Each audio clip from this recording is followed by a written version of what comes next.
আসসালামু আলাইকুম ভিউয়ার্স। এই ভিডিওতে আমরা শিখব কিভাবে ডেট এবং সেলসকে কম্বাইন করে একটা সেন্টেন্সের মধ্যে আমরা ডেটাগুলো ইনপুট করতে পারি খুব সহজেই। আমরা যদি এখানে একটু খেয়াল করি তাহলে দেখব যে আমি ১ম এ ডেট টাইপ করেছি। তারপর কোলন দেওয়ার পরে এই ডেটটাকে আমি ইনপুট করেছি। তারপর একটা কমা, তারপর সেলস টাইপ করে কোলন টাইপ করে আমি ডলার সিম্বল দিয়ে আমি এই সেলস অ্যামাউন্টটা এখানে টাইপ করে দিয়েছি।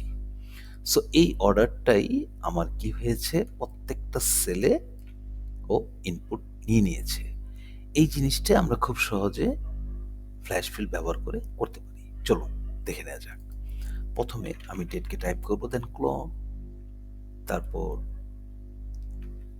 একটা স্পেস আমি ডেটটাকে টাইপ করে নিব, কমা, তারপর সেলস দেন একটা কোলন স্পেস ডলার সিম্বল দেন কয়েকটা স্পেস